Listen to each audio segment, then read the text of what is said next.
नमस्कार मित्रांनो, एके परफेक्शन अकॅडमीमध्ये तुमचे सर्वांचे मनापासून स्वागत आहे. आज आपण अतिशय महत्त्वपूर्ण जिल्हा अभ्यासणार आहोत, ज्याचं नाव आहे पुणे जिल्हा.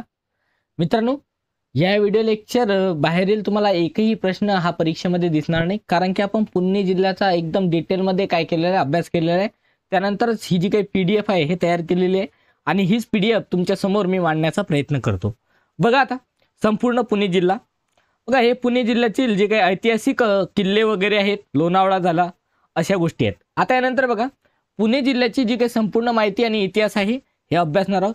मित्रांनो, हे सर्व बघण्या अगोदर तुम्हाला एक ऑफर सांगतो. डिस्क्रिप्शन बॉक्समध्ये एक लिंक दिलेली आहे, जे की माझ्या ॲप्लिकेशनची आहे, एके परफेक्शन अकॅडमी या ॲपची आहे. तिथं तुम्हाला सिंपल ॲप्लिकेशन डाउनलोड करायचं आहे आणि 20 रुपयामध्ये, बघा फक्त आणि फक्त 20 रुपयामध्ये अगदी चॉकलेटच्या किमतीमध्ये तुम्हाला ही जी काही PDF आहे हे मिळणार आहे. या PDF बरोबरच मित्रांनो टोटल 34 जिल्हा परिषदेच्या जिल्ह्यांच्या सर्वच्या सर्व PDF तुम्हाला मिळणार आहेत फक्त 20 रुपयामध्ये. मित्रांनो, मार्केटमध्ये जर गेले तुम्ही आणि जिल्हाविषयक जर एखादं PDF, बघा एखादं पुस्तक जर विकत घेतलं तर जवळपास तुम्हाला मित्रांनो ते 50 रुपयामध्ये मिळते. म्हणजे बघा 34 गुणिले 50 केलं तर जवळपास 1700 रुपयाच्या जे काही नोट्स आहेत हे तुम्हाला फक्त नॉमिनल किमतीमध्ये फक्त 20 रुपयामध्ये देत आहे. मित्रांनो, हे जी PDF आहेत, ह्या PDF तुम्ही मित्रांनो प्रिंट आउट काढू शकता, मित्रांना शेअर सुद्धा करू शकता. ओके, तर 2 मित्र मिळून सुद्धा तुम्ही या जी काही PDF आहे हे परचेस करू शकता. तर बघा पुणे जिल्ह्याची आता संपूर्ण माहिती आणि इतिहास. बघा आता, पुणे तिथे काय उणे अशी एक म्हण आहे, जी की फार पूर्वीपासून प्रचलित आहे. तसं पाहायला गेलं तर ही म्हण अगदी चपकल बसावी अशीच आहे. सुसंस्कृत, देखणे, दैदिप्यमान संस्कृती रक्षक पुणे मुळामुठा नदीच्या किनाऱ्यावर वसलेले आहे. लक्षात ठेवा, पुणे शहर हे कोणत्या नदीच्या काठावर वसलेले आहे हा एक प्रश्न आताच आपण क्लिअर केला. ते म्हणजे काय, तर मुळामुठा नदीच्या काठावर. ओके, यानंतर बघा पुणे शहर भारतातील 8व्या क्रमांकाचे आणि महाराष्ट्रातील 2ऱ्या क्रमांकाचे मोठे शहर आहे. बघा महाराष्ट्रामध्ये 2ऱ्या क्रमांकावरती क्षेत्रफळाच्या दृष्टिकोनातून पुणे या शहराचा मित्रांनो काय लागतो, तर क्रमांक लागतो. आणि भारतामध्ये जर विचार केला तर 8व्या क्रमांकाचा मित्रांनो नंबर लागतो. आता यानंतर बघा, प्राचीन इतिहासात या शहराची पाळंमुळं जवळजवळ 2000 वर्षापूर्वीची तारीख दाखवतात. ओके, जुन्नर तालुक्यातील कार्ला गुफांमध्ये आपल्याला ही तारीख आढळते. त्यानंतर 13व्या शतकांपासून ते 17व्या शतकापर्यंत इस्लाम शासनकर्ते झाले. 17व्या शतकादरम्यान छत्रपती शिवाजी महाराजांच्या नेतृत्वात मराठ्यांनी स्वतंत्र राज्याची पायाभरणी केली. पेशव्यांनी मराठा साम्राज्यावर राज्य केले. आपले साम्राज्य पुण्यासारख्या शहरात प्रस्थापित केले आणि शहराचा कायापालट झाला. ओके, आता नंतर बघा पुढे 19व्या शतकात इंग्रजांनी सत्ता काबीज केली आणि पुणे ब्रिटिश राजवटीचा भाग झाले. अनेक राष्ट्रवादी आणि मराठी समाजसुधारकांनी आपापल्या कार्यकाळात अनेक समाज सुधारणेची कामे पुण्यापासून सुरू केलीत. फार प्राचीन इतिहास या शहराला लाभला असल्याने या शहराला महाराष्ट्र राज्याची सांस्कृतिक राजधानी देखील मानले जाते. लक्षात ठेवा, कोणती राजधानी आहे पुणे शहर, तर सांस्कृतिक राजधानी. तसेच बघा पुण्यात आजही दिमाखात उभ्या असलेल्या प्राचीन इमारतींच्या आठवणी आपल्याला समृद्ध आणि गौरवशाली भूतकाळाशी जोडल्या गेल्या आहेत. लक्षात ठेवा मित्रांनो, पुणेविषयी अतिशय इम्पॉर्टंट गोष्टी आपण कव्हर केलेल्या आहेत. याचबरोबर 100 वन लाईनर प्रश्न सुद्धा आपण काढलेले आहेत, जे की परीक्षेमध्ये नेहमी रिपीट होतात. म्हणून मित्रांनो, अगोदर काय करा माहिती आहे का, या व्हिडिओला बघा आणि त्यानंतरच ही जी काही PDF आहे परचेस करा, आवडल्यास, जबरदस्ती नाही. ओके, यानंतर बघा शास्त्रीय संगीताच्या मैफिली, नाटक, साहित्य, क्रीडा, आध्यात्मिक सोहळे अशा निरंतर चालत राहणाऱ्या हालचालींमुळे हे शहर ओळखलं जातं. अनेक नामांकित शैक्षणिक संस्था आज देखील दिमागात या पुणे शहरात उभ्या आहेत आणि त्यामुळेच तर या शहराला विद्येचे माहेरघर देखील म्हटले जाते. लाखो युवकांचा लोंढा रोज शिक्षणाच्या निमित्ताने, नोकरीच्या निमित्ताने या पुण्याकडे येतो आणि त्यामुळे पाहता पाहता आज पुणे फार प्रचंड वेगाने विस्तारल्या गेलंय. ओके, यानंतर बघा संपूर्ण जगात प्रसिद्ध असलेले पुणे विद्यापीठ या शहरातच आहे. अनेक नामांकित शिक्षण सुद्धा येथेच आहे. मित्रांनो, शहराला पूर्वेकडे ऑक्सफर्ड असे देखील म्हटले जाते. मित्रांनो, आपलं जे काही पुणे शहर आहे ही आपल्या महाराष्ट्राची काय तर शैक्षणिक राजधानी आहे, लक्षात ठेवा. ओके, ऑक्सफर्ड मित्रांनो, पूर्वेकडचे ऑक्सफर्ड म्हणून सुद्धा आपल्या शहराला ओळखले जाते पुणेले. ओके, यानंतर बघा येथील पुणे फिल्म इन्स्टिट्यूट फार प्रसिद्ध आणि लोकप्रिय असल्याने देवभरातून विद्यार्थी या ठिकाणी चित्रपट माध्यमातील शिक्षण घेण्याकरता येथे येतात.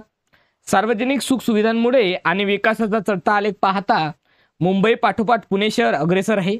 या जिल्ह्याच्या पश्चिमेला रायगड जिल्हा असून दक्षिणेला सातारा जिल्हा आहे. वायव्येला ठाणे, आग्नेयेला सोलापूर आणि नैऋत्येस अहमदनगर हा जिल्हा आहे. ओके, आता यानंतर बघा पुणे जिल्ह्याविषयी वैशिष्ट्यपूर्ण गोष्टी. कोणकोणत्या वैशिष्ट्यपूर्ण गोष्टी आहे मित्रांनो पुणे जिल्ह्याच्या, तर लक्षात घ्या. राष्ट्रीय महामार्ग क्रमांक 4 आणि बघा राष्ट्रीय महामार्ग क्रमांक 4, 9 आणि 50 या जिल्ह्यामधून गेलेले आहे. कोणकोणते बघा, नॅशनल हायवे नंबर 4, 9 आणि 50. यानंतर बघा पुण्यनगरी या नावावरून या शहराचे पुणे हे नामकरण झाले असावे असे मानले जाते. तसंच पुण्यक देखील या शहराला म्हणत असावे असे कित्येकांचे म्हणणे आहे. लक्षात ठेवा, पुण्यनगरीवरून किंवा पुण्यकवरून काय तर पुणे हे नाव पडलेले आहे, लक्षात ठेवायचं आहे. यानंतर बघा समस्त विश्वाकरता ज्या विभूतीने पसायदान मागितले अशा संत ज्ञानेश्वरांची संजीवन समाधी सुद्धा बघा, ज्ञानेश्वर माऊलींची जी काही समाधी आहे ते आळंदी येथे आणि आळंदी हे पुणे जिल्ह्यामध्ये येते, तर पुणे या जिल्ह्यामध्ये येते, लक्षात ठेवायचं आहे. ओके, यानंतर बघा संत तुकाराम महाराजांचा जन्म आणि त्यांची साधना, त्यांचे जीवनकार्य या पुणे जिल्ह्यात संपन्न झाले आहे. तसेच बघा संत ज्ञानेश्वर आणि संत तुकारामांमुळे जणू एक पवित्र आणि सात्विक ऊर्जा या जिल्ह्याच्या कणाकणात आणि नसानसात सामावल्याचे जाणवते. तसेच बघा दरवर्षी आषाढी एकादशीला महाराष्ट्राचे आराध्य दैवत श्री विठ्ठलाच्या दर्शनाकरता संत तुकारामांची आणि संत ज्ञानेश्वरांची पालखी याच पुणे जिल्ह्यातील देहू, आळंदी येथून लाखो वारकऱ्यांसमवेत प्रस्थान करते. आता यानंतर बघा छत्रपती शिवाजी महाराजांचा जन्म याच जिल्ह्यातील शिवनेरी गडावरचा. याच पुण्यनगरीत बालपणी महाराजांना संस्कारांचे आणि पराक्रमाचे बाळकडू मिळाले. लक्षात ठेवा. ओके, छत्रपती शिवाजी महाराजांचा जो काही जन्म आहे मित्रांनो हा आपल्या पुणे जिल्ह्याशीच निगडीत आहे. लक्षात ठेवा, पुणे जिल्ह्यामध्ये कुठे, तर शिवनेरी गडावर. ओके, लक्षात ठेवा. आता यानंतर बघा पुणे जिल्ह्यात आणि आसपास छत्रपती शिवरायांच्या पदस्पर्शाने पुनीत झालेले आणि त्यांचा पराक्रम जवळून पाहणारे गड किल्ले आजही आपल्याला पाहायला मिळतात. ओके, पेशवाईमध्ये या पुण्याला राजधानीचा बहुमान सुद्धा मिळालेला आहे. पेशवाईचे कर्तृत्व देखील या पुण्याने पाहिले. म्हणजे बघा पेशवाईंची जी काही राजधानी आहे हे कोणतं होतं, तर पुणे हे शहर होतं. यानंतर बघा लोकमान्य बाळ गंगाधर टिळकांची कर्मभूमी आणि समाजसुधारक महात्मा ज्योतिबा फुले यांनी त्यांच्या समाज परिवर्तनाच्या कार्याला सुरुवात देखील येथूनच केली होती. तसेच बघा महर्षी धोंडो केशव कर्वे, रा गो भंडारकर, गोपाळकृष्ण गोखले, सुधाकर आगरकर, लक्षात ठेवा सुधारक आगरकर यांसारख्या थोर पुरुषांचे कर्तृत्व देखील या पुण्याने पाळलेले आहे. यानंतर बघा पुणे जिल्ह्यातील भीमा ही मुख्य नदी आहे. ही नदी आंबेगाव तालुक्यात सह्याद्रीच्या पर्वतरांगांमध्ये भीमाशंकर येथून उगम पावते. तसे बघा तांदूळ आणि बाजरी या जिल्ह्यातील खरीपाची मुख्य पिकं म्हणून ओळखली जातात. रब्बी पिकांमध्ये गहू आणि हरभरा महत्त्वाची पिकं आहेत.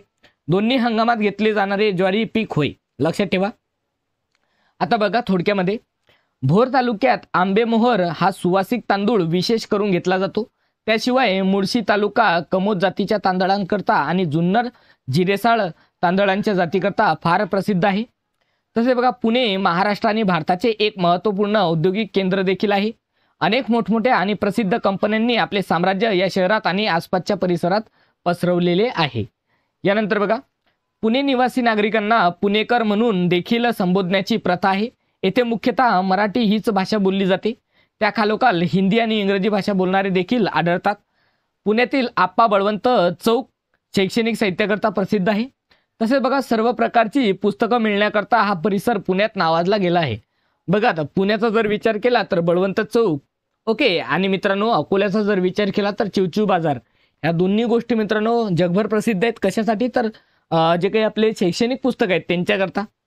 आता यानंतर बघा जिल्ह्याची लोकसंख्या विचार जर केला तर बघा जिल्ह्याची लोकसंख्या आहे 30,31,718. स्त्रियांची त्यापैकी आहे 14,74,255 आणि पुरुषांची आहे 15,57,463. ग्रामीण घरांची संख्या बघा किती आहे, तर 6,25,423 एवढी आहे. तर शहरी लोकसंख्या आहे मित्रांनो 2,63,723. म्हणजे बघा ग्रामीण घरांची संख्या सर्वात जास्त आहे. लक्षात ठेवा. साक्षरता किती आहे, तर लक्षात ठेवायचं आहे आपल्याला. बघा 11,99,392 आहे. त्यापैकी बघा पुरुष साक्षरता आहे 77.11% आणि स्त्री साक्षरता आहे 71%. ओके, आता यानंतर बघा भूगोलाचा विचार करूया. जो काही पुणे जिल्ह्याचा भूगोल आहे तो कसा आहे बघा. आता पुणे जिल्ह्याचा अक्षवृत्तीय विस्तार 17°54' ते 10°24' उत्तर अक्षवृत्ताच्या दरम्यान आहे आणि रेखावृत्तीय विस्तार हा 73°19' ते 75°10' पूर्व रेखावृत्तापर्यंत आहे. पुणे जिल्ह्याचे भौगोलिक क्षेत्र 15.642 किलोमीटर एवढे आहे. तसे बघा पुणे जिल्हा हा क्षेत्रानुसार राज्यात दुसऱ्या क्रमांकावर आहे. तसेच राज्याचे 5.10% क्षेत्र पुणे जिल्ह्याने व्यापलेले आहे. बघा 5.10% एवढं. यानंतर बघा पश्चिम महाराष्ट्रात सह्याद्री पायथ्याशी पुणे जिल्हा 3 भागात विभागला गेला आहे. कोणकोणत्या तर बघा एक म्हणजे घाटमाता, दुसरा म्हणजे मावळ आणि तिसरं म्हणजे देश. ओके, पुणे जिल्हा अतिशय उष्ण मोसमी वारे असलेल्या भूप्रदेशाचा भाग आहे आणि त्यामुळे तापमानात तसेच पर्जन्यमानातही बदल जाणवतो. पुण्याचा पश्चिम भाग हा थंड आहे तर पूर्व भाग उष्ण आणि कोरडा आहे. तसे बघा पुणे जिल्ह्याच्या सीमेस उत्तरेस व पूर्वेस अहमदनगर जिल्हा, आग्नेस सोलापूर जिल्हा, दक्षिणेला सातारा जिल्हा, पश्चिमेस रायगड जिल्हा तसेच वायव्येला ठाणे जिल्हा आहे. ओके, आता यानंतर बघा बोलीभाषेचा जर विचार केला तर प्रामुख्याने मराठी, हिंदी, इंग्रजी, परंतु सर्व भारतीय भाषा सुद्धा मित्रांनो आपल्या पुणे या जिल्ह्यामध्ये बोलल्या जातात. प्रमुख जर पाहिले तर मराठी, हिंदी आणि इंग्रजी. ओके, आता यानंतर बघा नद्या भीमा, नीरा, इंद्रायणी, मुळा, मुठा, घोड, मीना, कुकडी, पुष्पावती, पवना आणि रामनदी एवढ्या मित्रांनो पुणे या जिल्ह्याला लाभलेल्या नद्या आहेत. ओके, त्यातील महत्त्वपूर्ण जर विचार केला तर तुम्हाला लक्षात ठेवायचं आहे इंद्रायणी नदी, भीमा नदी, मुळा मुठा नदी. ओके, ह्या नेहमी परीक्षेमध्ये विचारतात. यानंतर बघा दळणवळणचा विचार केला तर ऑटो रिक्षा परिवहन व खाजगी बस आणि भाडे तत्त्वावर टॅक्सी व सायकल या गोष्टी मित्रांनो आहेत. पुणे महानगर परिवहन महामंडळ लिमिटेड म्हणजेच काय तर PMPML च्या बसेस शहराच्या प्रत्येक भागामध्ये उपलब्ध आहेत. त्या सुटण्याची प्रमुख ठिकाणे आहेत मित्रांनो स्वारगेट, डेक्कन जिमखाना, पुणे स्टेशन, शिवाजीनगर आणि पुणे महानगरपालिका. तसेच बघा पुणे जिल्हा परिषद अंतर्गत एकूण 13 पंचायत समिती आहेत. त्या अंतर्गत एकूण 1385 ग्रामपंचायती आहेत. या सर्व पंचायत समिती व ग्रामपंचायतमध्ये शासनामार्फत देण्यात आलेल्या संगणक व प्रिंटर स्थितीमध्ये आहेत. ओके, आता यानंतर बघूया आपण थोडक्यामध्ये पुण्याविषयी माहिती. बघा जिल्ह्यातील नागरी प्रशासन व स्थानिक स्वराज्य संस्था या गोष्टी सुद्धा आपल्याला माहिती पाहिजे. बघा आता जिल्ह्यातील नागरी प्रशासन व स्थानिक स्वराज्य संस्था कशा आहेत. बघा महानगरपालिकांची संख्या किती आहे तर ते आहे 2. कोणकोणती तर बघा पुणे महानगरपालिका आणि पिंपरी चिंचवड महानगरपालिका. ओके, आणि मित्रांनो पिंपरी चिंचवड महानगरपालिका हे सर्वात जास्त श्रीमंत महानगरपालिका म्हणून सुद्धा ओळखल्या जाते. यानंतर बघा नगरपालिका आणि नगरपंचायत. बघा नगरपालिका आणि नगरपंचायत एकही नाही पुणे जिल्ह्यामध्ये. यानंतर बघा पंचायत समिती. एकूण पंचायत समितींची संख्या आहे 13. कोणकोणते तर बघा हवेली आहे, मावळ, मुळशी, शिरूर, बारामती, इंदापूर, दौंड, भोर, वेल्हा, पुरंदर, खेड, जुन्नर आणि आंबेगाव. ओके, आता यानंतर बघा कॅन्टोन्मेंट बोर्ड्स किती आहेत तर 3 आहे संख्या. कुठे कुठे तर बघा एक पुणे, त्यानंतर देहुरोड आणि खडकी माहिती आहे सर्वांना. NDA कुठे आहे तर बघा खडकवासला पुणे येथेच आहे. ओके, यानंतर बघा ग्रामपंचायतीची संख्या 1385 एवढी आहे. आता बघा 170+ वन लाईनर प्रश्न संग्रह. बघा हे जे प्रश्न असणार आहे ना ते परीक्षाभिमुख असणार आहे म्हणून कुठल्याच प्रकारे आता व्हिडिओला स्किप न करता तुम्हाला बघायचं आहे. 170+ वन लाईनर प्रश्न संग्रह आहे मित्रांनो हे. बघा आता पुणे प्रशासकीय विभागास काय म्हणतात तर पश्चिम महाराष्ट्र म्हणतात. पुणे जिल्ह्याच्या पश्चिमेस कोणता जिल्हा आहे तर तो आहे रायगड जिल्हा. पुणे जिल्ह्याच्या उत्तरेस व पूर्वेस कोणता जिल्हा आहे तर तो आहे अहमदनगर. पुणे जिल्ह्याच्या आग्नेयेस कोणता जिल्हा आहे तर तो आहे सोलापूर. पुणे जिल्ह्याच्या दक्षिणेस कोणता जिल्हा आहे तर तो आहे सातारा. पुणे जिल्ह्याच्या वायव्येस कोणता जिल्हा आहे तर तो आहे ठाणे. नेहमी परीक्षेत विचारतात. आता यानंतर बघा पुणे जिल्ह्याची दक्षिण सीमा कोणत्या नदीने व्याप्त केली आहे तर त्याचं उत्तर आहे नीरा. तसे बघा सह्याद्री पर्वतरांगांनी कोणती सीमा केली आहे तर त्याचं उत्तर आहे पूर्व. इसवी सनाच्या कितव्या शतकात पुणे शहराचा पुन्नाटा असा उल्लेख आढळतो तर ते मित्रांनो इसवी सनाच्या 2ऱ्या शतकामध्ये पुणे शहराचा पुन्नाटा असा उल्लेख आपल्याला आढळून येतो. तसेच बघा इसवी सनाच्या 2ऱ्या शतकात कोणाच्या लिखाणात पुन्नाटा असा उल्लेख आला आहे तर उत्तर आहे टॉलेमी. ओके, यानंतर बघा पुणे हे शहर कोणत्या नद्यांच्या संगमावर वसले आहे. उत्तर आहे मुळा व मुठा नदी. तसेच बघा मोगल राजवटीत पुण्याचा उल्लेख कोणत्या नावाने आला आहे तर उत्तर आहे कसबा पुणे. तसेच बघा पुणे पूर्व पश्चिम जास्तीत जास्त विस्तार किती आहे तर तो आहे 174 किलोमीटर. तसे बघा पुणे जिल्ह्याचा उत्तर दक्षिण जास्तीत जास्त विस्तार किती आहे तर तो आहे 155 किलोमीटर. पुणे जिल्ह्यात एकूण तालुके किती आहेत तर ते आहेत 14. पुणे जिल्ह्याचा पूर्वेकडील भाग कोणत्या नावाने ओळखला जातो तर उत्तर आहे मावळ. तसे बघा जिल्ह्याच्या पूर्वेकडील व आग्नेयेकडील पठारी भागास काय म्हणतात तर उत्तर आहे देश. काय म्हणतात मित्रांनो देश. तसे बघा पुणे जिल्ह्याचे क्षेत्रफळ किती आहे तर ते आहे 5,15,643 चौ किलोमीटर. पुणे जिल्ह्याची लोकसंख्या किती तर बघा 2001 प्रमाणे आहे 72,32,555. पुणे जिल्ह्यातील अनुसूचित जातींची संख्या किती तर ते आहे 7,61,857. याला स्टार मार्क करा. पुणे जिल्ह्यातील अनुसूचित जमातींची संख्या आहे 2,62,722. यानंतर बघा पुणे जिल्ह्यातील भाटघर येथील धरण कोणत्या साली बांधले? उत्तर आहे 1929 साली बांधले. तसेच बघा भाटघर धरणाचे पूर्वीचे नाव काय होते तर ते होते लॉईड धरण.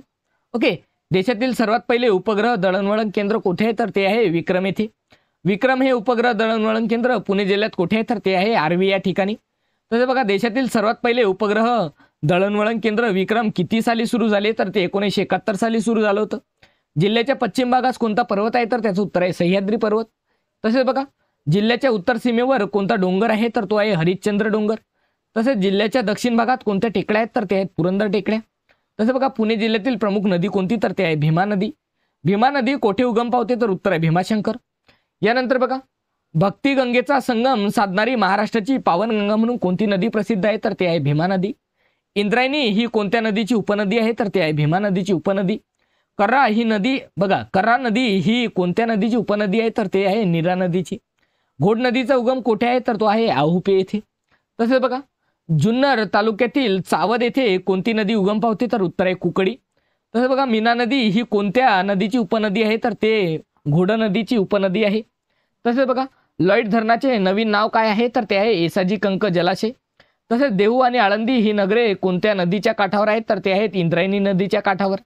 आंबी या मुठीच्या उपनदीवर पानशेत येथे बांधण्यात आलेल्या जलाशयाचे नाव काय तर ते आहे तानाजी सागर. ओके तानाजी सागर. यानंतर बघा वरसगाव येथील जलाशयाचे नाव काय तर ते आहे वीरबाजी पासलकर. तसेच मावळ तालुक्यात फागणे येथे कोणते धरण आहे तर ते आहे पवना धरण. तसेच बघा माणिकडोह येथील धरणाच्या जलाशयाचे नाव काय तर ते आहे शहाजी सागर. ओके काय आहे शहाजी सागर. तसेच बघा चासकमान प्रकल्प कोणत्या तालुक्यात आहे तर तो आहे खेड तालुक्यात. जुन्नर तालुक्यात कोणता प्रकल्प आहे तर तो आहे पुष्पावती. ओके. तसेच बघा पुरंदर तालुक्यातील मध्यम प्रकल्पाचे नाव काय तर ते आहे नाझरे. शिरसुफळ हा तलाव कोणत्या तालुक्यात आहे तर तो आहे बारामती. इंदापूर तालुक्यातील महत्त्वाचा तलाव कोणता तर तो आहे शेटफळ. वरवंड कासुर्डी व माटोबा हे तलाव कोणत्या तालुक्यात आहे तर उत्तर आहे दौंड. तसेच बघा पुणे जिल्ह्याचे साधारणपणे हवामान कसे आहे तर उत्तर आहे उष्ण कोरडे व आल्हाददायक. तसेच बघा पुणे जिल्ह्याचे किमान व कमाल तापमान किती सेल्सिअस असते तर ते असते 6 डिग्री सेल्सिअस ते 41 डिग्री सेल्सिअस. तसेच जिल्ह्यात जून ते सप्टेंबर या कालखंडात कोणत्या वाऱ्यापासून पाऊस पडतो तर उत्तर आहे नैऋत्य मोसमी वारे. तसेच बघा जिल्ह्यातील घाटमाथा भागात किती सेंटीमीटर पाऊस पडतो तर उत्तर आहे 300 ते 400 सेंटीमीटर. तसे बघा जिल्ह्याच्या पूर्व भागात पावसाचे वार्षिक प्रमाण किती तर ते आहे 70 ते 120. ओके. तसे बघा जिल्ह्यातील इंदापूर व बारामती तालुक्यात कोणती मृदा आढळते उत्तर आहे काळी व कसदार मृदा. तसे बघा जुन्नर आंबेगाव खेड पुरंदर या भागातील डोंगराळ प्रदेशात कोणती मृदा आढळते तर उत्तर आहे तांबडी मृदा. तसेच जिल्ह्याच्या एकूण भौगोलिक क्षेत्रफळाचे किती टक्के भाग जंगलयुक्त आहे तर उत्तर आहे 5%. ओके. यानंतर बघा जिल्ह्यातील वनांमध्ये खालीलपैकी कोणता प्राणी आढळतो तर उत्तर आहे लांडगा. तसेच जिल्ह्यातील खालीलपैकी नाविन्यपूर्ण पक्षी कोणता तर तो आहे तितर. तसेच भीमाशंकर येथील वनात आढळणाऱ्या म्हणजे उडणाऱ्या प्राण्याचे नाव काय तर ते आहे शेकरू नावाची खार. ओके. याला स्टार मार्क करा, नेहमी विचारतात. यानंतर बघा जिल्ह्याच्या पश्चिम भागातील वनांमध्ये आढळणाऱ्या खालीलपैकी महत्त्वपूर्ण वनस्पती कोणत्या तर ते आहे साग आणि ऐन. मित्रांनो तुम्हाला सांगतो ही जर PDF तुमच्याकडे हवी असेल आणि याची प्रिंटर तुम्हाला काढायची असेल तर मित्रांनो तुम्ही फक्त 20 रुपये पेड करून हे तुमच्या नावावर करू शकता. ओके. सर्वांना विनंती आहे जर प्रश्नांची संख्या क्वालिटी या सर्व गोष्टी तुम्हाला जर खरंच मनापासून आवडत असेल तर आपल्या AK परफेक्शन अकॅडमीला जास्तीत जास्त शेअर करा आणि लाईक करा. ओके. अजूनपर्यंत तुम्ही चॅनलला सबस्क्राईब केलं नसेल तर सबस्क्राईब सुद्धा करून घ्या जेणेकरून भविष्यामध्ये मी कुठल्याही प्रकारचा व्हिडिओ अपलोड केला तर त्याची लिंक तुमच्यापर्यंत पोहोचली पाहिजे आणि त्याचा नक्कीच तुम्हाला फायदा झाला पाहिजे. मित्रांनो यानंतर बघा वनांमध्ये आढळणाऱ्या 2 औषधी वनस्पतींची नावे लिहा. तर बघा एक आहे हिरडा आणि दुसरा आहे बेरडा. तसेच बघा मयुरेश्वर येथील अभयारण्य कोणत्या पक्षासाठी प्रसिद्ध आहे तर ते आहे मोर पक्षासाठी. यानंतर बघा पुणे शहरास कोणत्या धरणातून पाणी पुरवठा केला जातो तर उत्तर आहे खडकवासला धरण. तसेच पिंपरी चिंचवडला कोणत्या प्रकल्पातून पाणी पुरविले जाते तर उत्तर आहे पवना. तसेच जिल्ह्यातील खालीलपैकी महत्त्वाचे खरीप पिके कोणते तर ते आहे बाजरी. जिल्ह्यातील खालीलपैकी महत्त्वाचे रब्बी पिकं कोणते तर त्याचं उत्तर आहे गहू. पुणे जिल्ह्यातील कोणते पीक दोन्ही हंगामात घेतले जाते तर उत्तर आहे ज्वारी. तसेच बघा भोर तालुक्यात कोणत्या जातीचा सुवासिक तांदूळ विशेषत्वाने घेतला जातो तर उत्तर आहे आंबेमोहर. तसेच बघा जुन्नर तालुका कोणत्या जातीच्या तांदळासाठी प्रसिद्ध आहे तर उत्तर आहे जिरे साळ. तसेच बारामती, इंदापूर व शिरूर हे तालुके कोणत्या पिकाच्या उत्पादनासाठी प्रसिद्ध आहेत? तर उत्तर आहे गहू. ओके, यानंतर बघा जुन्नर, खेड व इंदापूर या तालुक्यात कोणते पीक प्रामुख्याने घेतले जाते? तर उत्तर आहे हरभरा. तसेच बघा जिल्ह्यातील प्रमुख बागायती पीक कोणते? तर ते आहे ऊस. बारामती, इंदापूर व हवेली हे तालुके कोणत्या कृषी उत्पादनाच्या दृष्टीने प्रसिद्ध आहेत? तर उत्तर आहे ऊस. तसे बघा खेड, हवेली, आंबेगाव या तालुक्यांमध्ये प्रामुख्याने कोणते कृषी उत्पादन घेतले जाते? तर उत्तर आहे भाजीपाला. तसेच बघा टोमॅटोचे उत्पन्न प्रामुख्याने कोणत्या तालुक्यात घेतले जाते? तर उत्तर आहे आंबेगाव. तसेच खेड, आंबेगाव, जुन्नर या तालुक्यात कोणते पीक विशेषत्वाने घेतले जाते? उत्तर आहे बटाटा. यानंतर बघा जुन्नर, खेड व पुरंदर या तालुक्यात खालीलपैकी कोणत्या पिकासाठी वातावरण पोषक आहे? उत्तर आहे कांदा. तसेच बघा खालीलपैकी कोणत्या तालुक्यात प्रामुख्याने द्राक्ष बागा आहेत? तर उत्तर आहे हवेली. तसेच बघा दौंड व शिरूर तालुक्यात कोणत्या फळांच्या बागा आहेत? तर उत्तर आहे संत्री व मोसंबी. तसेच अंजीर व सीताफळांच्या बागा कोणत्या तालुक्यात आहेत? तर उत्तर आहे पुरंदर. ओके, पुरंदर तालुक्यामध्ये स्थित आहे मित्रांनो. यानंतर बघा जुन्नर, हवेली व दौंड या तालुक्यांमध्ये थोड्याफार प्रमाणात कोणती शेती केली जाते? तर उत्तर आहे फुलशेती. तसे बघा जिल्ह्यातील शेतकऱ्यांचा जोड व्यवसाय कोणता? तर तो आहे पशुपालन. जिल्ह्यातील कुक्कुटपालनासारखे नवीन महत्त्वपूर्ण व्यवसाय कोणते? तर ते आहेत पशुपालन व मधुमक्षिका पालन. ओके, यानंतर बघा मधुमक्षिका पालन व अंडी उबवणे केंद्र कोठे आहे? तर ते आहे पुणे येथे. जिल्ह्यातील प्रमुख औद्योगिक पट्टा कोणता आहे? तर तो आहे पुणे मुंबई राष्ट्रीय महामार्ग. तसे बघा दारुगोळा बनवण्याचे कारखाने कोठे आहेत? तर ते आहेत खडकी व देहू येथे. ट्रक, स्कूटर, रिक्षा तयार करण्याचे कारखाने कोठे आहेत? तर ते आहेत चिंचवड येथे. तसेच काच सामान व थर्मास तयार करण्याचे कारखाने कोठे आहेत? तर ते तळेगाव, दाभाडे येथे आहेत. यानंतर बघा रेडिओ कोठे तयार केले जातात? तर उत्तर आहे पिंपरी व लोणी काळभोर येथे. पेनिसिलिनचा कारखाना कोठे आहे मित्रांनो? पुण्यामध्ये. तर तो आहे पिंपरी चिंचवड येथे, पिंपरी येथे. ओके, यानंतर बघा तेलगिरण्या कोठे आहेत? तर जुन्नर येथे आहेत. हातकागद कोणत्या तालुक्यात तयार केला जातो? तर तो सुद्धा जुन्नर या तालुक्यातच तयार केला जातो. सारोळ येथे कोणता उद्योग आहे? तर तो आहे हातकागद उद्योग. तसेच बघा रंग व मेन कापड तयार करण्याचे कारखाने कोठे आहेत? तर ते भोर येथे आहे. भारतातील पहिला पर्यटन जिल्हा म्हणून कोणत्या जिल्ह्यास मान मिळालेला आहे? तर उत्तर आहे पुणे. ओके, पर्यटन जिल्हा कोणता आहे मित्रांनो? पुणे. यानंतर बघा भारतातील पहिले महिला इंजिनिअरिंग कॉलेज कोणी सुरू केले? तर उत्तर आहे महर्षी कर्वे यांनी. अनाथ बालिकाश्रम संस्था कोणी सुरू केल्या? तर हे सुद्धा म्हैसर कर्वे यांनीच केलेले आहे पुण्यामध्ये.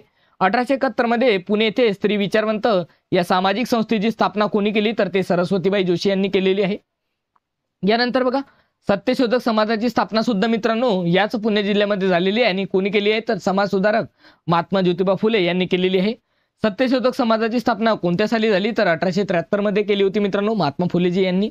यानंतर बघा विधवा विवाहोत्तेजक मंडळी ही संस्था कोणी स्थापन केली? तर उत्तर आहे महर्षी कर्वे. 1908 मध्ये सेवा सदन या संस्थेची स्थापना कोणी केली? तर उत्तर आहे रमाबाई रानडे. पुणे येथे अहिल्याश्रम या संस्थेची स्थापना कोणी केली? तर उत्तर आहे महर्षी कर्वे. तसे बघा राज्यातून जाणारा राष्ट्रीय महामार्ग क्रमांक 50 मुळे कोणती दोन शहरे जोडली गेली आहेत? उत्तर आहे पुणे, नाशिक. ओके, पुणे आणि नाशिक. यानंतर बघा महाराष्ट्र राज्य वखार महामंडळ कोणत्या जिल्ह्यात आहे? तर तो आहे पुणे जिल्ह्यामध्ये. बघा आता महाराष्ट्र राज्य वखार महामंडळ कोणत्या जिल्ह्यात आहे? तर पुणे जिल्ह्यामध्येच आहे. राष्ट्रीय महामार्ग क्रमांक 2 ने कोणती दोन शहरे जोडली आहेत? तर उत्तर आहे पुणे आणि सोलापूर. तसे बघा हिंदुस्तान ऑर्गॅनिक केमिकल्स म्हणजेच रासायनिक हा प्रकल्प खालीलपैकी कोणत्या ठिकाणी आहे? तर तो आहे पिंपरी येथे. तसेच बघा ॲम्युनिशन फॅक्टरी किंवा दारुगोळ्यांचा कारखाना पुणे जिल्ह्यात कोणत्या ठिकाणी आहे? तर तो आहे खडकी येथे. द्राक्ष संशोधन केंद्र कोठे आहे? तर उत्तर आहे पुणे. पुण्यात पहिली मुलींची शाळा कोणत्या ठिकाणी सुरू करण्यात आली? उत्तर आहे भिडेवाडा. Okay, sorry. बघा यानंतर पुण्यात पहिली मुलींची शाळा कोणत्या साली सुरू करण्यात आली? तर इसवी सन 1848 मध्ये करण्यात आली. यानंतर बघा पुणे येथे मुस्लिम सत्यशोधक मंडळ या परिवर्तनवादी व पुरोगामी संघटनेची स्थापना कोणी केली? तर ते वीरा शिंदे यांनी केलेली आहे. स्टार मार्क करा, मुस्लिम सत्यशोधक मंडळ. ओके, यानंतर बघा पुष्प संवर्धन पार्क पुणे जिल्ह्यात कोणत्या ठिकाणी आहे? तर ते आहे तळेगाव येथे. पुणे म्युनिसिपल कॉर्पोरेशन मेंबर म्हणून महात्मा फुलेंची कधी निवड झाली? तर उत्तर आहे 1876 मध्ये. पुण्यात पहिली कन्याशाळा कोणी सुरू केली? तर उत्तर आहे महात्मा फुले. पुणे येथे युनियन बोर्डिंग हाऊसची स्थापना कोणी केली? तर उत्तर आहे कर्मवीर भाऊराव पाटील यांनी केली. डॉक्टर बाबासाहेब आंबेडकर व गांधीजी यांच्यामध्ये पुणे करार कधी झाला? तर उत्तर आहे 24 सप्टेंबर 1932 रोजी. यानंतर बघा महात्मा ज्योतिबा फुले यांचा जन्म कोठे झाला? तर उत्तर आहे खानवाडी येथे. कृषी विभागानुसार ज्वारीचे क्षेत्र कोणत्या विभागात जास्त आहे? तर उत्तर आहे पुणे. यानंतर बघा आशिया खंडातील सर्वात श्रीमंत महानगरपालिका कोणती आहे? तर ते आहे पिंपरी चिंचवड. तसेच केसरी व मराठा या वृत्तपत्राचे संपादक कोण आहेत तर ते लोकमान्य टिळक आहेत. मित्रांनो, या सर्वांचा जो काही संबंध आहे हा आपल्या प्रिय पुणे जिल्ह्याशी आहे. ओके, आणि पुणे जिल्ह्यामध्ये पोलीस भरती असो, जिल्हा परिषद भरती असो किंवा अन्य कुठल्याही प्रकारची कोतवाल भरती असो, प्रत्येक भरतीमध्ये मित्रांनो याच प्रश्नावरती कुठेतरी जास्तीत जास्त फोकस करतात, म्हणून हे प्रश्न तुमच्या समोर ठेवण्याचा प्रयत्न करत आहे. ओके, यानंतर बघा, पुणे विमानतळाला आंतरराष्ट्रीय विमानतळाचा दर्जा कोणत्या साली प्राप्त झाला तर 12 डिसेंबर 2005 साली. तसेच महाराष्ट्र राज्यातील सर्वात जास्त लोकसंख्या असलेला तालुका कोणता तर तो आहे पुणे शहर. यानंतर बघा, हुतात्मा एक्सप्रेस ही रेल्वे कोणत्या दोन शहरांदरम्यान धावते तर त्याचं उत्तर आहे पुणे सोलापूर. तसेच डेक्कन क्वीन ही रेल्वे कोणत्या मार्गावर धावते तर ते पुणे मुंबई. लोकमान्य टिळकांच्या नेतृत्वाखाली पहिला शिवजयंती उत्सव कोणत्या साली साजरा करण्यात आला तर उत्तर आहे 15 एप्रिल 1896. तसेच बघा, पहिला शिवजयंती उत्सव कोणत्या गडावर साजरा करण्यात आला तर उत्तर आहे रायगड. तसेच देशातील सर्वात पहिले उपग्रह दळणवळण केंद्र कोठे कार्यान्वित झाले तर उत्तर आहे आर्वी पुणे. तसेच बघा, 2010 साली पुणे येथे झालेल्या 83व्या अखिल भारतीय मराठी साहित्य संमेलनाचे अध्यक्ष कोण होते तर ते होते डॉक्टर द.भी. कुलकर्णी. तसेच बघा, भारतातील हवामान खात्याची मुख्य वेधशाळा कोठे आहे तर ते सुद्धा पुणे येथेच आहे. महाराष्ट्र राज्य माध्यमिक व उच्च माध्यमिक शिक्षण मंडळाचे मुख्यालय कोठे आहे तर ते सुद्धा पुणे येथेच आहे. पुणे येथे शासनमान्य शेअर बाजार कोणत्या साली सुरू झाला तर 1982 साली. छत्रपती संभाजी महाराजांचे स्मारक कोठे आहे तर ते वडू बुजुर्ग येथे आहे. आणि मित्रांनो, जवळच वडू बुजुर्गच्या जवळच मित्रांनो काय तर भीमा कोरेगाव हे जे ऐतिहासिक लढाई आहे मित्रांनो कोरेगाव भीमाची ते सुद्धा आहे मित्रांनो. तिथं काय तर शौर्य स्तंभ सुद्धा आहे. ओके, यानंतर बघा, पुणे जिल्ह्यात किती द्रुतगती मार्ग आहेत तर 1 आहे. तसेच बघा, पुणे जिल्ह्यात किती लोहमार्ग आहेत तर ते आहेत एकूण 3. तसेच पुणे जिल्ह्यात आंतरराष्ट्रीय दर्जाचे विमानतळ कोठे आहे तर ते आहे लोहगाव येथे. ओके, पुणे जिल्ह्यामध्ये आंतरराष्ट्रीय दर्जाचे विमानतळ मित्रांनो लोहगाव येथे आहे. पुणे जिल्ह्यात किती राष्ट्रीय महामार्ग आहेत तर 3 आहेत. पुणे जिल्ह्यातून गेलेला राष्ट्रीय महामार्ग किती किलोमीटर लांबीचा आहे तर तो आहे 314 किलोमीटर लांबीचा. तसेच पुणे जिल्ह्यातील लोहमार्गाची एकूण लांबी किती आहे तर ते आहे 311 किलोमीटर. पुण्याहून जम्मू तावीला जाणारी रेल्वे कोणती आहे तर ते आहे झेलम एक्सप्रेस, जी की श्रीलंका बघा जम्मू तावी लक्षात ठेवा. जम्मू काश्मीरमध्ये काय तर झेलम एक्सप्रेस, झेलम हे सुद्धा आहे मित्रांनो धबधबा, लक्षात ठेवा, त्यावरूनच नाव पडलेलं आहे झेलम एक्सप्रेस. आता बघा, पुण्याहून वाराणसीला जाणाऱ्या रेल्वेचे नाव काय आहे तर ते आहे ज्ञानगंगा एक्सप्रेस. पुणे अहमदाबाद धावणाऱ्या रेल्वेचे नाव काय तर ते आहे अहिंसा एक्सप्रेस. भोर तालुक्यात खालीलपैकी कोणते पर्यटन स्थळे आढळते तर उत्तर आहे भाटघर धरण. यानंतर बघा, आर्वी हे ठिकाण कोणत्या तालुक्यात आहे तर ते आहे जुन्नर तालुक्यामध्ये. कोणते आहे मित्रांनो? जुन्नर. जगातील सर्वात मोठी दुर्बीण कोठे आहे तर उत्तर आहे खोडद. पुणे जिल्ह्याला अष्टविनायकांपैकी किती विनायक म्हणजे गणपती आहेत तर मित्रांनो लक्षात ठेवा, एकट्या पुण्यामध्ये 5 अष्टविनायक आहेत मित्रांनो. अष्टविनायकांपैकी 5 विनायक आहेत मित्रांनो. यानंतर बघा, मयुरेश्वर अभयारण्य कोठे आहे तर ते आहे सुपे येथे. सर्पोद्यान कोठे आहे मित्रांनो तर कात्रज येथे आहे. जेजुरी या ठिकाणी कोणत्या देवाचे मंदिर आहे तर खंडोबा देवाचे आहे. याला स्टार मार्क करा, बऱ्याचदा परीक्षेत विचारतात. यावेळेस सुद्धा विचारतील की जेजुरी हे जे ठिकाण आहे तर हे कोणत्या देवाचे मंदिर आहे तर हे आहे खंडोबाचे. यानंतर बघा, कोकण व जुन्नर यांना जोडणारा घाट कोणता आहे तर तो आहे नाणेघाट. नाणेघाटावरील लेण्यांची संख्या किती तर ते आहे 150. तसे बघा, इतिहासाचार्य सरदेसाईंचे गाव कोणते तर ते आहे कामशेत. तसेच संत ज्ञानेश्वरांनी कोणत्या साली समाधी घेतली तर इसवी सन 1296 साली घेतली. शनिवारवाडा कोणी बांधला तर बाजीराव पेशवे यांनी बांधलेला आहे. शनिवारवाड्यावर युनियन जॅक कोणी फडकवला तर उत्तर आहे कलेक्टर हेनरी इंडास यांनी. नानासाहेब पेशव्यांचे स्मारक कोठे आहे तर ते आहे पर्वती येथे. जिल्ह्यात सुप्रसिद्ध निसर्गोपचार केंद्र कोठे आहे तर त्याचं उत्तर आहे उरळी कांचन येथे. पुणे जिल्ह्यात ठाकर, कातकरी, महादेव कोळी व हे आदिवासी लोक कोणत्या तालुक्यात राहतात तर उत्तर आहे जुन्नर, आंबेगाव. यानंतर बघा, पुणे जिल्ह्यातील खालीलपैकी कोणते थंड हवेचे ठिकाण सुप्रसिद्ध आहे तर उत्तर आहे लोणावळा. यानंतर बघा, इसवी सन 1665 साली औरंगजेबाच्या सरदारांशी लढताना आपल्या प्राणांची आहुती देणारा किल्लेदार कोण? उत्तर आहे मुरारजी देशपांडे. सिंहगडाचे मूळ नाव काय होते तर ते होते कोंडाणा. ओके, यानंतर बघा, लोकमान्य टिळकांचा बंगला कोणत्या किल्ल्यावर आहे तर तो आहे सिंहगड किल्ल्यावरती. शिवनेरी किल्ला कोणत्या तालुक्यात आहे तर तो आहे जुन्नर तालुक्यामध्ये. वेल्हे तालुक्यात खालीलपैकी कोणता किल्ला आहे तर तो आहे तोरणा. शिवाजी महाराजांची सुरुवातीची राजधानी कोणती तर ते आहे राजगड. लक्षात ठेवा, राजगड होती. यानंतर बघा, पुणे जिल्ह्यात कोणते सुप्रसिद्ध ज्योतिर्लिंग आहे तर ते आहे भीमाशंकर ज्योतिर्लिंग. पुणे जिल्ह्यातील सुप्रसिद्ध लेण्या कोणत्या तर ते आहे कारले आणि भाजीच्या लेण्या. तसेच पुण्यातील प्राचीन लेणी कोणती आहे तर ते आहे पाताळेश्वर लेणी. याला स्टार मार्क करा. यानंतर बघा, पुणे शहरातील सर्वात महत्त्वपूर्ण उत्सव कोणता तर तो आहे गणेशोत्सव. आणि आळंदी येथे कोणत्या संतांची संजीवन समाधी आहे तर ते आहे संत ज्ञानेश्वरांची, माऊलींची. यानंतर बघा संत तुकारामांची जन्मभूमी व कर्मभूमी कोणती, तर ते आहे देहू, आळंदीच. ओके. यानंतर बघा पुण्यात अप्पूघर कोठे आहे, तर पिंपरी चिंचवड निगडी या ठिकाणी आहे. कमर अली दरवेश यांचा दर्गा कोठे आहे, तर खेड शिवापूर येथे आहे. यानंतर बघा आता हे जे काही विधानसभा मतदारसंघ आहे मित्रांनो, लक्षात ठेवा लोकसभा मतदारसंघ आहेत, त्यापैकी आमदार आणि खासदार कोण आहेत हे तुम्हाला समजून घ्यायचं आहे. बघा सर्वांनी काय करा माहिती आहे का, याचा स्क्रीनशॉट काढून घ्या, वाचून घ्या व्यवस्थितरित्या. ओके. यानंतरचं चित्र बघा, आजची तारीख आहे 22/4. बघा ज्यावेळेस मे महिना लागेल, ओके, मे महिन्याच्या बघा एंडिंगला काय तर काउंटिंग वगैरे होईल आणि त्यानंतर जे काही नवीन खासदार आणि खासदार असतील त्यांची तुम्हाला नावं लक्षात ठेवायचे. त्यानंतर मित्रांनो आपल्या आमदारकीचं सुद्धा इलेक्शन असणार आहे, तर त्याच्यामध्ये सुद्धा नवीन असणार आहे, म्हणून याच्यावरती आपण जास्त डिस्कशन करू नये. ओके मित्रांनो, जर तुम्हाला खरंच मनापासून व्हिडिओ जर आवडत असेल तर तुम्हाला सिंपल काय करायचं आहे माहिती आहे का, या व्हिडिओला लाईक करायचं आहे. सिंपल एकच काम करा, ते म्हणजे काय तर लाईक करा. ओके. दुसरी गोष्ट काय करा तर शेअर करा आणि सबस्क्राईब अशासाठी करा जेणेकरून तुम्हाला एकही व्हिडिओ मिस झाला नाही पाहिजे. ओके. सबस्क्राईबसाठी हे काम आहे. बघा ॲप्लिकेशन डाउनलोड करा, फक्त 20 रुपयामध्ये मित्रांनो 1700 रुपयाचं जे काही कंटेंट आहे हे फक्त 20 आणि 20 रुपयामध्ये तुम्हाला प्रोव्हाइड करून देण्याचा प्रयत्न करणार आहे. आतापर्यंत मित्रांनो आपल्या नोट्सवरील एकही प्रश्न आलेला नाही, पुढे भविष्यात सांगता येणार नाही. सर्वांनी काळजीपूर्वक अगोदर व्हिडिओ बघवा. जर कंटेंट खरंच जर मनापासून आवडत असेल तरच परचेस करा. 20 रुपये जास्त नाही आहे, अगदी चॉकलेटच्या किमतीमध्ये तुम्हाला हे जे काही नोट्स आहे हे मी देण्याचा प्रयत्न करत आहे.